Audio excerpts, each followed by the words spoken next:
Well, I think we can get started. Good day, everybody. For those who are joining us online, another core day in Ithaca.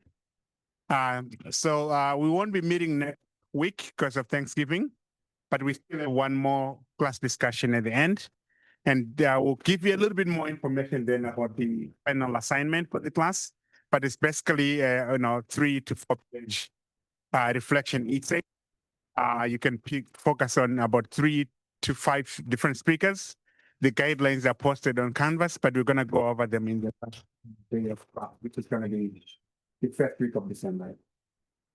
If you have any questions, feel free to reach out to me or the TA or any one of the instructors.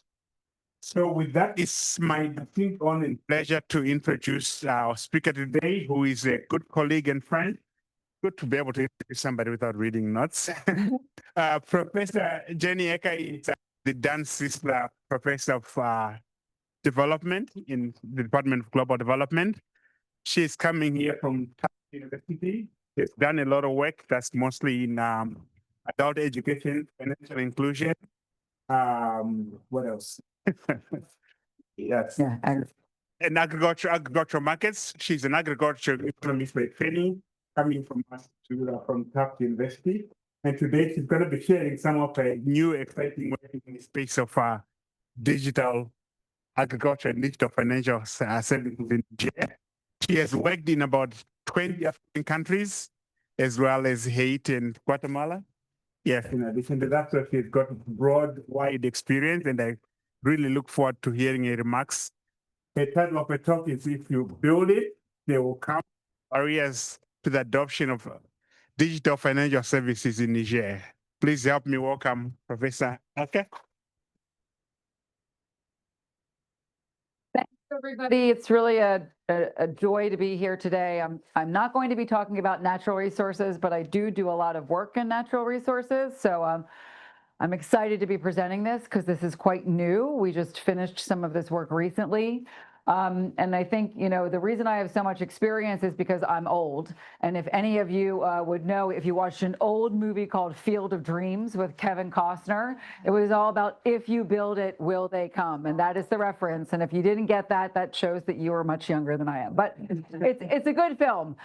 So I'm standing in front of you today, but this is done with a whole group of people, not just my co-authors, but also our close partner within Niger, without whom this work would not have been possible. And so before we get started, or maybe we don't get started. Did I hit something? Keyboard? Sure. Did I do something? All right, so before we get started, I just want to talk a little bit about myself in case not because I'm so interesting, but just because I'm new, and in the event that you might be interested in taking some of my classes or coming by at some point in time. As Ed said, I'm fairly new here. I worked for NGOs in Morocco and West and Central Africa for many years. I got my PhD at Berkeley. And then I worked in several different universities and international organizations. And the type of work that I do, thank you, Anna, is what exactly Ed said. I'm very interested in understanding kind of when new technologies are coming on board. It doesn't have to be a cell phone or anything digital. It could just be a different way of doing things. When they are introduced, what affects kind of, their adoption? Why aren't people adopting, even if they seem to be profitable? And once they are adopted, how does that affect people's well-being? And so this is in a variety of different types of technologies: digital, agriculture, environmental. As he said previously, I work in several different sectors. One of them is agriculture and the environment, given the fact that a majority of farmers in sub-Saharan Africa are dependent upon agriculture for their livelihood. The second one is adult education, again, given kind of very high rates of illiteracy in many countries. The third is financial services, which I'm going to be talking about today. And the final one is social protection. How can we think about reallocating wealth within a society? Do we do cash transfers, in-kind transfers? And as part of this work, I'm mainly focusing in Niger, where I've spent much of the past 25 years working and kind of observing what's been happening and kind of building friends and colleagues, but I've also worked in many other countries as well. And the approach that we use is mainly using both qualitative and quantitative techniques. So kind of observing what's happening on the ground, talking with people, using that qualitative data to inform what the problems are and why these problems exist, then using that to build potential interventions, either with NGOs or with governments or the private sector. Then using a technique that I'm going to be talking about today called an impact evaluation technique, where once this intervention is rolled out, how do you know that if you see any changes at the end, it's really due to this intervention and not something else? And then we feed back those results to policymakers and the communities themselves as a way to kind of design new research and new types of interventions. So before we get started, just a reflection by a show of hands, how many of you use money transfer services, which is PayPal, Venmo, Zelle, Western Union, either as recipients or senders? I see a few people are like, no, I never use this, ever. And then what would you do if you could no longer use this, right? So say if it's between today and tomorrow, something that you might use on a daily or a weekly basis, all of a sudden wasn't there, or it was there, but it was hard to get to, or you could get to it, but it was really expensive. And the reason that I think that this is not necessarily just a theoretical kind of question or something to motivate is because money transfers are super important, not just for those of us sitting in the room, but for many people throughout the world, especially those who are in low-income countries, and especially those who are poor and who do not have access to insurance, unemployment, other types of financial services. So the reason for this is that we know that migration, whether it's domestic, kind of regional or international, is super important for household welfare in many countries, but specifically in sub-Saharan Africa. If you just look at West Africa alone, about 60% of households have at least one migrant, and that's seasonal. And then another 10 or 20% of households have a kind of a permanent migrant where they're permanently living outside of the household. They're there because they cannot earn enough either from agriculture or from livestock to kind of make ends meet. And so they use those remittances as a way to help invest, but also smooth consumption in the face of shocks. The issue, though, is that, and then part of that is that kind of remittances account for a really kind of large percentage of GDP for many countries. It's about 6% of sub-Saharan Africa. Niger, which I'll be talking about today, it's about 3%. And that's probably an underestimate of how important these remittances actually are. So they're important, but the issue is that they're expensive. So just sending money home, even if you're 1,000 kilometers away in the same country, or right over the border between Niger and Nigeria, can be significant. And the reason for this is fourfold. First of all, about 1.7 billion people worldwide don't have a bank account. Secondly, we saw this in 2021 when still 85 million people were receiving their wages or government payments in cash. That wasn't electronically. And if you look at kind of money transfer costs in sub-Saharan Africa, they're some of the highest in the world. So the average cost of sending a remittance is about 8% of what you want to send, right? So if you want to send $100, that's going to be $8, but that ranges from 1% to 29%, which is huge. I mean, if you think you've worked very hard for this money and then you're spending 30% of it, 30 cents on the dollar to send it home, this ends up being a real double whammy that I would say for poor households, because already they're poor. They have to travel someplace else to earn money. Those wages aren't necessarily the highest, but it really depends. There's kind of large differences. And then not only that, but then when you want to send that money home, you're spending a lot just to get it to the people who actually need it. Now, what people have traditionally done is that they give it to a friend or a family member, or they go to a bus and they say, okay, can you send this to X, Y, and Z? That's great because, that can be very low cost, but there's also a lot of risks associated with that at the same time. Maybe the bus doesn't go, maybe your friend can't go at the time that you need it. And then some of these other accounts have also kind of had quite high costs. But what we've seen is that in 2008, there was something that was introduced in Kenya called mobile money that you can kind of basically see here. The idea of that is that this non-bank platform that allows people to kind of store, send, and receive money just using a mobile phone. You don't have to have a bank account. And the cool thing about this is that people were already doing this themselves by sending airtime back and forth to each other. And then the mobile phone companies thought, hey, this looks great. We're going to have a great business idea there. And in 2008, this was introduced as M-Pesa in Kenya. And the idea here is that you take your cash, you go to an agent. The agent might have a little kiosk like that. The agent converts that electronically. You then can use your phone to send that money electronically to someone else who lives in the same village or kind of a neighboring village or in the capital city, or if you have the same currency, maybe a kind of across borders.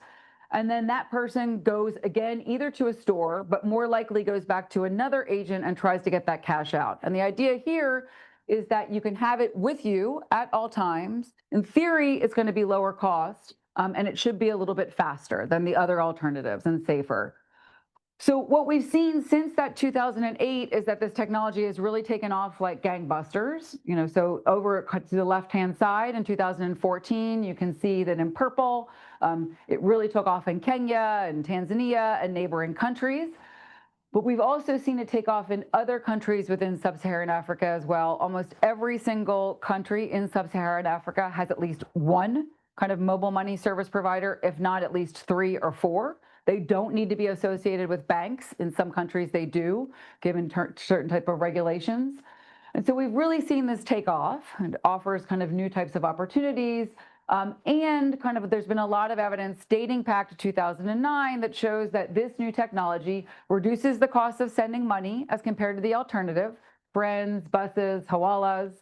But not only that, it really seems to improve people's well-being. And the way that it improves well-being is by allowing households to get remittances when they need it most, rather than waiting until your friend arrives or until the bus arrives. The problem is that adoption remains pretty low. With the exception of East Africa that I just showed you, where about 90 to 95% of the population is using it. In West and Central Africa, where arguably kind of some people need it the most, it's argued that about 50% of the population has an account. If you look at usage patterns, it's about 20%. And in the country where we're going to be focusing on today, it's 5% of households, despite the fact that 60% of them have a migrant and 70% of them have gotten a transfer over the course of the past 6 months. So they have a need for it. And the question is really why? And so we had done a lot of qualitative work trying to understand this. And what people told us was 3 things. First of all, I don't know about it. Or if I do, I don't know how to use it, or it's just too complex for me. Secondly, is that I don't necessarily have the money to send today, or I don't really understand the fee structure. And then third, if I want to send it, who do I send it to? Because I don't have other people in my social network who are using the same technology. And then finally, how do I find an agent? And more importantly, how do I really trust that agent? If I come there and I want to send this money, how can I make sure that I'm not being cheated?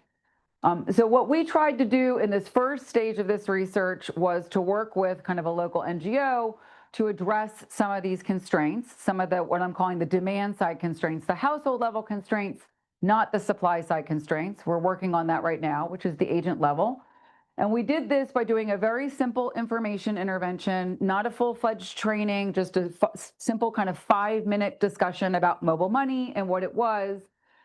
And then to kind of address the fact that people obviously want to send money to people within their own social network, we provided a small type of financial incentive of about $4 to encourage them to open up an account and use it, just to see if this encouraged people to kind of actually learn by themselves rather than waiting for an external actor to come.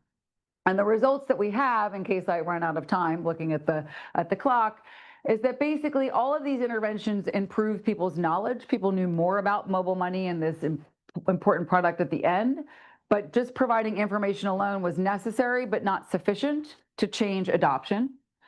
In order to move the needle on adoption, this small one-time financial incentive of $5 was really important. It kind of moved people to adopt quite significantly. So in this group that I'm going to talk about that didn't have any intervention, which was kind of what we're calling a control group here, 5% of people used mobile money, but in the groups that got some type of intervention, it was 37%, which is about a 6,200% increase.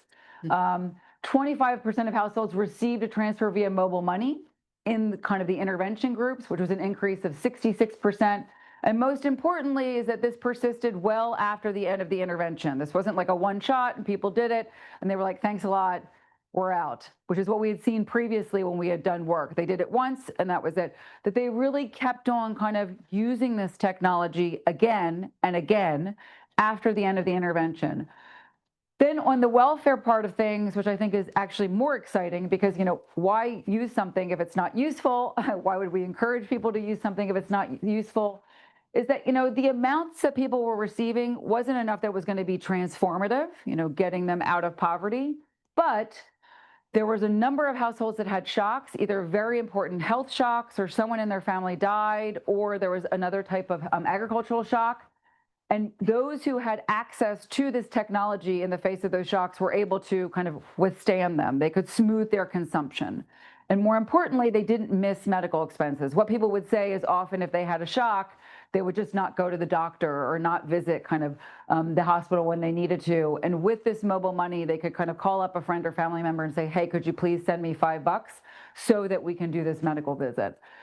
And then what we'll talk about a little bit is why this kind of incentive can be so effective.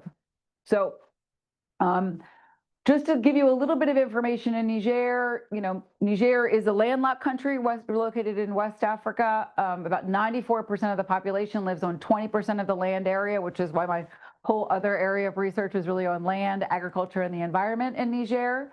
65% of households have at least one seasonal migrant. And I said this previously, a majority of households receive a transfer from those migrants, but fewer than 1% have a bank account in rural areas, and fewer than 3% have used mobile money.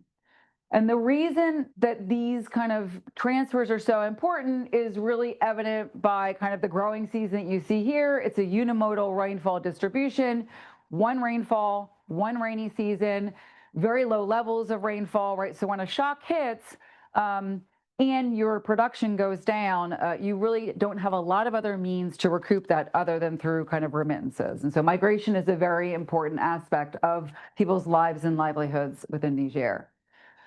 So as I said, we had done a number of kind of qualitative work, but also some quantitative work before we did these interventions. And people said, well, I'm not using it just because I don't know about it. It's too complicated for me. I don't have money to send at that point in time, although as we saw, people received it. And then a whole number of things about kind of agents being too far away, or they don't necessarily have money when I show up and I want to cash out. But we had done some prior work about 7 years ago that showed that when people were given the opportunity to use mobile money, they took it up and they were willing to pay for it. They found that the cost was not prohibitive as compared to traditional ways of transferring money, and I mentioned those previously. So where we're going to be operating in Niger is in this area here, which is about 300 kilometers away from the capital city, which is all the way to the left. It's an agricultural area with also livestock production, and we're working in 61 rural villages. All of those villages have kind of migration to some sense, which is usually to Mali, Burkina Faso, Nigeria, previously Libya and Algeria, but that has really reduced quite significantly. And we're surveying farmers within the village that's stratified by gender. So we interview men and women within the household. But then not only that, we went to kind of nearby markets to see whether or not there were agents that were available. Because the whole point is, if you go in and people start using this technology, but then they want to cash out, they want to get their money, and there's no agent there, then as we would say in Hausa, it's Aiken Banza, like you've done all of this for naught, right? That you're using this technology, but you have no way to get access to the actual money itself. So this gives you kind of a sense of how close together these villages are, right? They're in a relatively small geographic area, but the distance between these villages ranges between 5 and 10 kilometers. And then part of the work that we had done going into this was that we really felt that when we looked at this 5 years ago, that there were no agents available on the markets. It was very few, and we thought this is going to be a real major constraint because this is what we saw 5 years ago. And when we came back and last year started doing some of this work, we found that that wasn't necessarily the case, that over the course of the past 5 years, new agents had come into these markets to kind of provide mobile money in some way. And so this kind of really shows you where we have agents of mobile money, but also selling kind of what we call airtime. And there are very few markets that don't have agents available. So first of all, this was kind of one constraint that we were worried about, that we saw didn't necessarily play out, that people maybe had to travel at a maximum distance, an average distance of 3 kilometers, which is about a half hour by foot, if you walk quickly, like me, 40 minutes by foot. But obviously, if you're taking other forms of transportation, which might be kind of a market truck, it's a little bit faster. So these markets happen quite frequently as weekly markets. So again, once we had done some of this qualitative and quantitative work and looked at kind of the supply side of the market, we worked with this NGO to identify these two different types of interventions. The first one was what we call an information intervention, because people said, we don't really understand this. We don't know what this is. And this was just a 5-minute training, let's just call it a discussion about mobile money, what it is, how it's used, how you might open it. It was all in Hausa, but illiteracy rates are quite high here. So we also had images where it was described. And then people were provided with a flyer.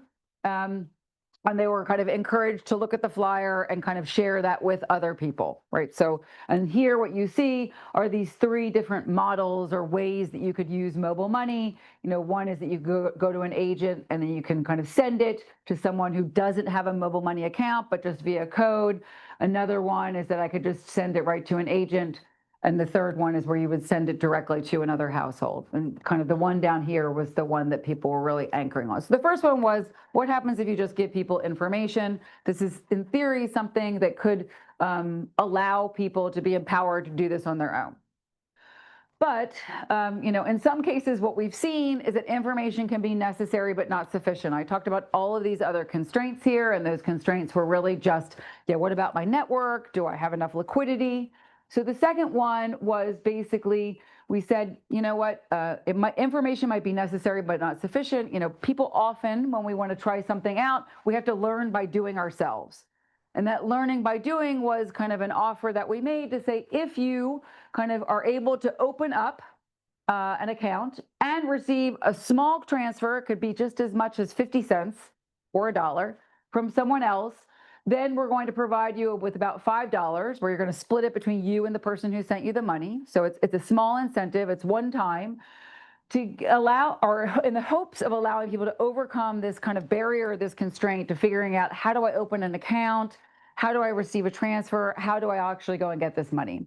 And so 2/3 of the transfer was provided to the recipient and 1/3 was provided to kind of the sender. So it's this way of kind of going to a friend or a family member and saying, hey, should we try this out? Let's see what happens kind of when we go to an agent and open it up. So we had this information and incentive at the same time. So as you can see here, there were multiple rounds of data collection. Basically, we did a baseline survey and a census. Then we did where we provided information. We did a midline survey that was via phone. Then we did another survey that was in person where the financial incentive was provided. And then we collected kind of our end-line data, A, to see whether or not kind of people had used it. And then B, we had also were able to get kind of records with the permission of everybody about just to see whether or not they had received a transfer, not how much or who it was from. We asked for their permission for that. And so what we have used kind of traditionally in some of the work that I've done is something called an impact evaluation. And an impact evaluation just basically says, how do we know that these interventions that we've done are responsible for any changes that we might see, right? So maybe we chose the best villages, maybe we chose the villages that were right nearby a market or nearby a road. And so part of this, at least for the short term, is using what we call kind of an experiment or random assignment. All these villages were eligible for this intervention. Of these 61 villages, we randomly assigned about kind of 21 of them to no intervention, with the idea that if these interventions are successful at the end of this next year, all of those villages get the exact same intervention, right? So this is a short-term kind of way for us to, in the hopes of really understanding whether or not this policy is important and effective. So 21 villages did not receive any intervention for the short term, and then the rest of them received information and information plus the financial incentive. And as I said previously, the idea of that is, at least for the short term, over the time of this study, that we have a group that did not receive any intervention. So as you can see here, they're going to be the dotted line. If they get better, we can observe that. If they stay the same, we could observe that. And, you know, we can then see whether or not providing information plus an incentive changes people's outcomes. The idea of kind of an experiment or random assignment, especially when everyone is equally eligible for this, is threefold. First of all, it's fair. We've explained this to the villages. Secondly, and with the village chiefs. But secondly, the idea is that in the hopes that those who are in the intervention villages and those who are in the non-intervention villages start off at the same point, right? So if we were looking at kind of monthly per capita income in intervention villages and non-intervention villages, in theory, they should be the same. if we randomly assign them, as compared with if we chose that kind of the non-intervention villages are going to be in the southern part of the area and the intervention villages are going to be in the northern part, and maybe they would have been richer. And at the end, we don't know whether or not our intervention actually had a positive effect or a negative effect or no effect at all. So given that, the three questions that we want to ask, and which I teach in my classes, are, well, we've done this in the hopes that these two types of villages are going to be similar. And we want to test for that by looking at the characteristics of villages who had no interventions, at least for last year and this year, and who had interventions. And we find out that they're very, very similar along around gender, age, education, financial services, food insecurity, all of these different types of things. So because of that, we feel that, all right, this random assignment seems to have been successful, at least in kind of creating two groups that were similar for comparison. And then now we want to basically analyze it. And so the way that we analyze this is usually using regressions, which looks something like this, where I look at a number of different outcomes. Do people adopt mobile money? Did they use mobile money? Did it change their food security? Where then you're comparing those who were assigned to no intervention with those who were assigned to an intervention. I'm not going to present all of those tables of results. What I will do is present these kind of graphs, where in black is going to be the no intervention group, and in gray is going to be the intervention group. So we can see whether or not the gray group has higher, on average, outcomes than the black group, and whether or not they're going to be statistically significant. So does the non-intervention group have lower or higher outcomes than the intervention group here? So I'll just present 3 to 4 sets of outcomes and then start to kind of wind up in case there are questions. The first one was, well, did households even receive the intervention? Because if we did this and no one actually received it, then we shouldn't even do the rest of the surveys, right? So, if the thing was never done. So this is just for those of you ever interested in working for an organization or a government. The first question is, are things happening the way you think that they're going to be happening? Because if they're not, then, the rest of your program or research might be all for naught. And the answer is yes, right? What we call compliance or receiving the intervention was quite high. People received the flyer in the intervention group. They held on to the flyer when we went back, and they shared the flyer. Only about half of them had actually shared the flyer with other households within the village who were not a part of our target. But, that's interesting because that's what we wanted. We wanted to say, okay, we targeted 16 people, but this is something that we want to be shared with others. So by all means, please share this because this should be a network good. So that gives us a little bit of confidence to say, all right, let's see if there's any kind of impacts on what we call downstream outcomes. So then the second question we asked was, did information alone, because remember we had at the baseline, we gave people information, then we went back and asked them a bunch of questions. And then later on we provided the incentive. Did information alone encourage adoption, change behavior? And that is a big fat no. So what you can see here in the very first two, it says, do I know about mobile money? And about kind of 50% of the population in the non-intervention group knew about it. So that was an increase even over the baseline. So, information seemed to be kind of circulating. And those in the intervention group, that is kind of gray bar, were more likely to know about mobile money. So it seems as if people were more aware of it and they understood how it worked. But then when we looked at whether or not it had an effect on did they open an account and did they use it, there was nothing. It was still down to the 3% level that it was before. So this is like, all right, information is useful in maybe giving us kind of greater awareness, but it wasn't sufficient to kind of change adoption. And for those of you who are in the development economics class, this is the theory of the second best, right? So then when we looked at the incentive here, did the incentive encourage adoption? We've added that on, and the answer to that question is yes, but not only did it increase it, but the magnitude was huge. So if you just look at the middle one, first of all, was did you have an account? Again, about 4% of people in the non-intervention villages had a mobile money account, a little bit higher than the baseline, but almost 40% of households within the intervention villages had gone and opened an account. That is a huge effect in terms of magnitude. If you compare it, it's a 5 to 6 to 7 time effect. And it's statistically significant when you look at it kind of in terms of the statistical significance. The 3 stars means highly statistically significant. The second thing that we did is that we asked and we kind of looked at whether or not they had actually used mobile money. And again, you could see in the non-intervention group, usage was very low. That makes sense. Whereas the intervention group, about 20% of households were using mobile money. And again, large in magnitude, highly economically significant, statistically significant, those 3 stars. And then the third thing that was interesting is that you might be, saying, well, if you ask people, do they have an account? And they ask people if they've used it, of course, they're going to say yes, right? So then we had some other data that was administrative data, where we were able to, with the permission of our households, ask or see whether or not they had actually received a transfer, and they had. So about 15% of the population, the control and the non-intervention had received it, but it was almost double in the intervention. So information alone wasn't sufficient. The incentive was highly effective in encouraging adoption, and mainly because this incentive really kind of encouraged people to get out and learn by doing. They had to find another member of their social network. They had to find a mobile money agent where we told them where that was, open up the account, kind of work on it, figure out how to get that money out. And so, these operations then persisted several months after the end of the program. It wasn't just this one shot that we had seen. Then I think that the 2 things that I personally find really interesting and also important, because it's not just, let's adopt a technology, but the question is why, and do people think this technology is interesting and useful for them? But first of all, we looked at something called heterogeneous effects.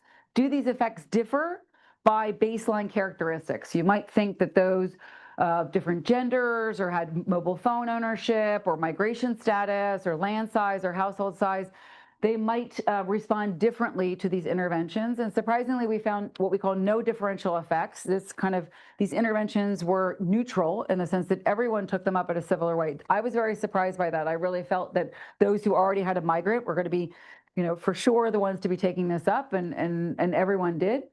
And I think most importantly, the effects on what we call welfare or well-being, this wasn't necessarily going to kind of get out of the poverty trap, but it allowed households to smooth their expenditures in the face of shocks, which were significant and more likely to meet their medical needs. So, if you were just doing a survey once a year, you wouldn't necessarily see these big impacts on kind of income and consumption, but being able to smooth these kind of these 2 indicators in the face of shocks can be quite important, because it prevents people from digging into their savings or maybe selling livestock or doing other types of things, or foregoing very important expenses like medical expenses. So what can we conclude about this for now?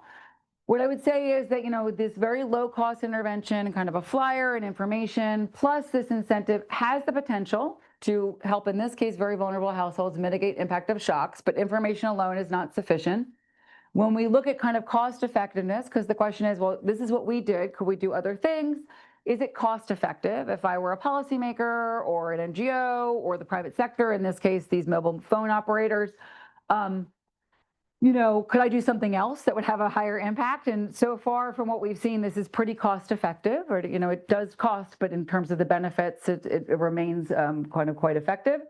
But there's going to be an issue here about the supply side. So I talked about the fact that agents are available, but, are agents available, but do they have sufficient funds, and are they kind of what we call trustworthy, right?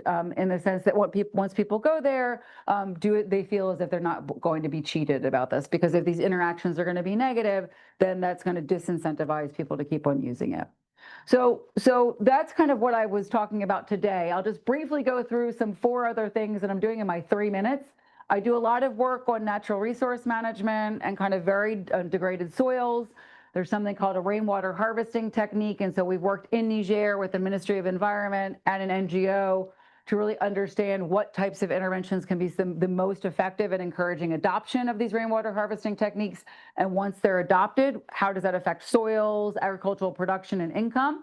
We had a very kind of successful first stage, and now we're scaling it up into 400 villages, and soon, with new funding that we had, across the entire country of Niger. And we're hoping to go into Mali, Burkina Faso, and Nigeria as well.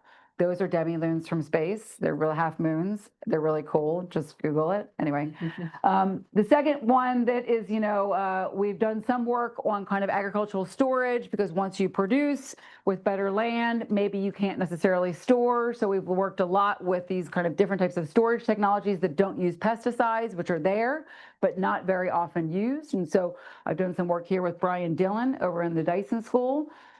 Third, that, what we found is that if you provide people with access to information, that's great, but, how can they find new information? And it's usually from their social contacts, but getting new social contacts is very difficult. So we were working on and are still working on developing a phone book for mobile phones and firms in Tanzania, which we had a first stage, and then we're doing the second stage here. So the first stage was in paper, and the second stage is via mobile phone. The takeaway is that people like paper better because you can touch it. I used to like the old mobile phone directly, but that shows my age.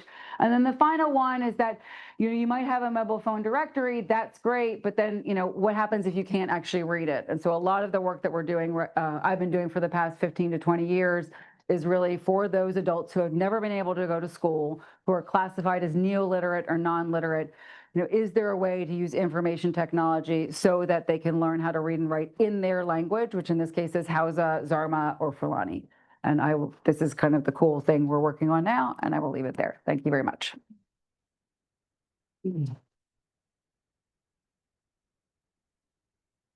Thank you, Professor Aker. We have about 10 minutes for questions and discussion. So just raise your hand.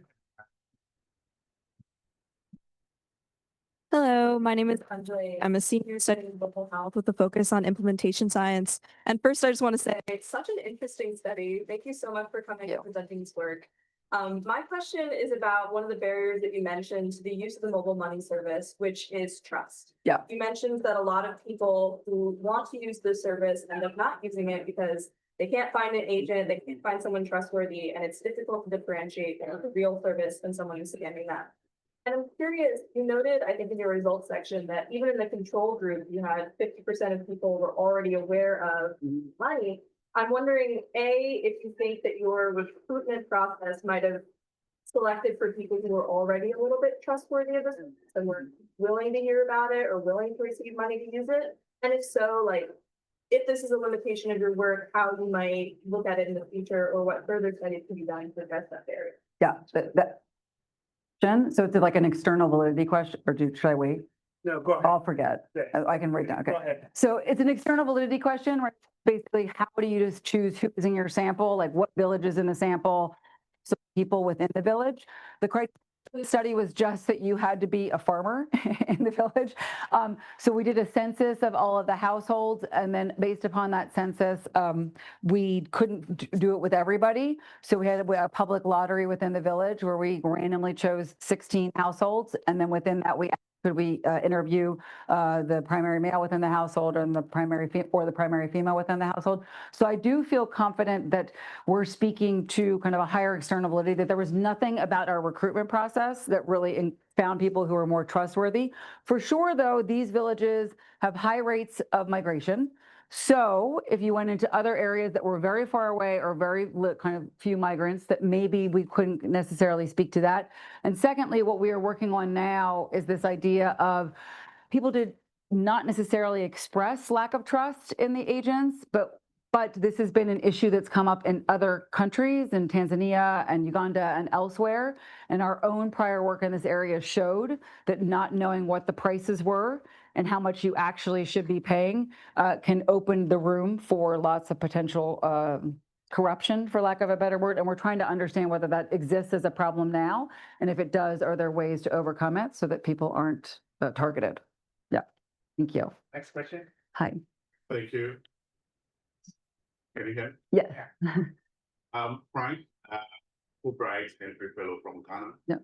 And I use, of course, the mobile money platform. I barely carry cash around in Ghana. Yeah. And we adopted the technology in 2009. Mm-hmm. And for the first 5 years, most of the regulations from the central bank restricted the mobile network operators from only Yep. mobile money platform. I Yep. think that slowed down the process.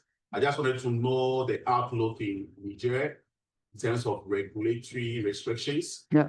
Maybe could it be the reason why it's also slowed down the adoption? And yeah, maybe you can talk. It's a really good question. I think, yeah, that was the case in Ghana, also in Nigeria as well, when you kind of have this partnership with banks and that required. To my knowledge, in Niger, there is no regulatory requirement that they need to be associated with a bank. I would argue that, having talked with the mobile money operators themselves, that the biggest constraint that they found is how do they recruit, hire, for lack of a better word, because they're not, and monitor agents, right? So how do you figure out? So in Kenya, my understanding of the way that they did it is they really looked at migration corridors or areas, and maybe in Ghana as well, be kind of, having large money transfers. And in Niger, what the kind of the main operator, Airtel, has said to me is that we didn't recruit it in this way, right? So what would happen is people would open it up, they would be there, they would get no clients, they would be like, why am I doing this? That's the first thing. The second thing, by their own admission, they said that they weren't paying enough commission to the agents, and so the agents did not necessarily think that it was profitable for them, so that they just ended up stopping doing it. And so now their goal is really to say, how do we build out an agent network? But then that still asks the question, how do you hire, and then how do you make sure that it's transparent on both sides? So I think that's been mainly the main reason. Third is that there's been other competitors. So hawalas have been quite important, the kind of local Western unions and MoneyGrams. That unfortunately has become less of an alternative right now, given high rates of insecurity within Niger, and many of these kind of brick and mortar shops have had to close down because they've been targeted. And mobile money agents have just small stalls that they're in the community. But thank you. Yeah. Yeah, thank you. I'm Elias from Ethiopia, and I'm from Cornell. I mean, it's a kind of follow-up question with my friend Frank. The same is happening in Eastern, in the whole of Africa, particularly in Somalia, Somaliland, and Ethiopia. People nowadays are turning to cashless society. But what is happening, particularly in Ethiopia, the government of Ethiopia has started to manipulate the charging amount of money, and people nowadays are starting to discourage. Maybe from your case study, have you tried to see the impacts of government policy on the uptake of this mobile use or the financial services? And the other question I have is, you said there is no, exogenous effect. I mean, have you tried to see your sample in terms of their livelihood, maybe pastoral, those who move, and non-pastoral, maybe in terms of their location? I mean, that's something I wonder how it happens. Maybe if you did also all those things, what scientific explanation do we have for that? Great question. I mean, there are a lot of government policies that potentially inhibit, as Frank was saying, outreach. Most money adoption in rural areas in Niger is, I started working on this in 2009 when it was first introduced. In rural areas, it's really remained at 3% since 2009, like even going back into these same areas. And I think that there are a number of reasons that part of it really is commissions to mobile money agents, also being able to kind of go out into rural areas. So, but I can't say, is that why? All I can say is I've seen what's happened over the course of the past 16 years, and it's been pretty stagnant. But then your question about kind of these heterogeneous effects, we looked at a few characteristics. I think we could look at more for sure. Maybe it's not so surprising in the sense that if you think that, you don't just have to be a migrant to appreciate a money transfer. I mean, money transfers can be useful for a variety of different households, even if you don't have a migrant. So that's why I think that it seems to be kind of pretty neutral on whether or not people take it up. Maybe it affects the intensity at which they take it up, but that's why, even though I had a different hypothesis going in, I thought about it a little bit more, it makes sense. But for sure, we could look at more things. So thanks for the suggestion. I appreciate it. Yeah. Hi, this is Hannah. I'm in the MPS Global Development. I'm wondering, what does it take to run an experiment like this in terms of resources? How many people do you need? Because I imagine it's not easy to go survey multiple villages, to go back and visit them, on the agents, do all the accounting. So can you talk about like, what is it to do this? Yeah, so as I said, for a long time in Africa, right? And so this standing in front of you, but this is obviously with the team. In we work with a research cabinet called Sahel Group, which has kind of 30 managers, research managers, but then we have a team of 12 enumerators who've worked with us for many years. Also, we have a cost per having partner with whom we do this research, and then also can implement this research, being able to build it. This is not that I can be like, here you go, right? This me years. You're a PhD student or master's student. Do it again, finding number one in anything you want to do, because doing it not only will you go for a problem.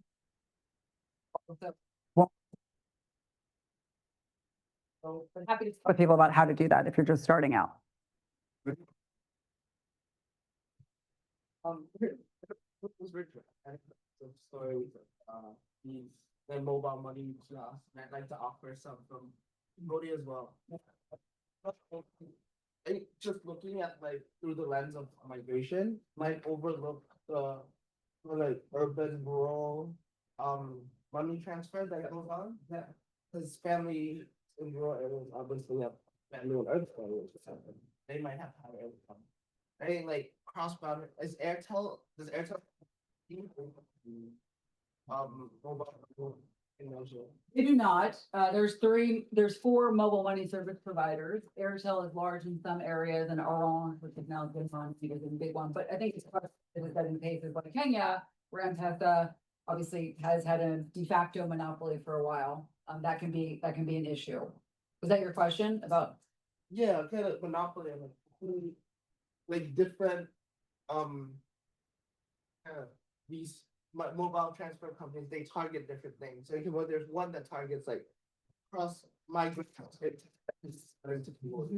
one that targets urban people who send money to families. So just focusing on one company overlooks the whole picture of mobile money. Right. So just a good point. We did not just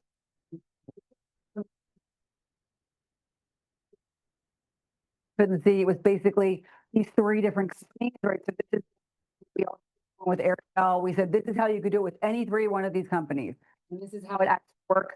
So to put one company for another, and I think about having rural urban. I didn't motivate that way, but that's very, very important. And you have to be careful also what you're doing. If one company, and this we were to and made sure we give them information on all 3 or 4 of the companies that existed, depending upon, and the data that we had came from all 3 or 4 of them. Good question, thanks. One question from online audience. So Danning from online says, what was the biggest challenge met in your research process? And do people continue to use money transfers after intervention? For example, would lab results translate to realities? Thank you. So yes, they did. I mean, we did our last MI survey recently, but then we had gotten some data on transfers from the different mobile phone operators. We continue to use them up until this day. And the challenge this time was actually very high levels of insecurity that have happened in this area of Niger over the course of the past year, unfortunately.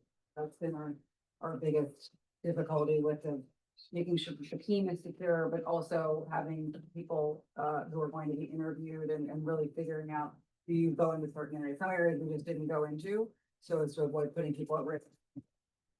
Employees that coach it by phone. Like last one, and I would imagine that the network effects the business service. The more people get online, the more you tend to adopt. Yeah. Could you comment on that in your work? What did you find out about what is that's required before you can get those effects? So we did see that there were some kind of within village network, we're able to see whether or not they share, people who were not credited, that they start using this. What we are hoping to do is that A, we're going to go into the non-intervention village to, in about 6 months, do a phone survey because of security reasons, to figure out if, you know, certain villages, once they've hit this 50 threshold, do they immediately take off?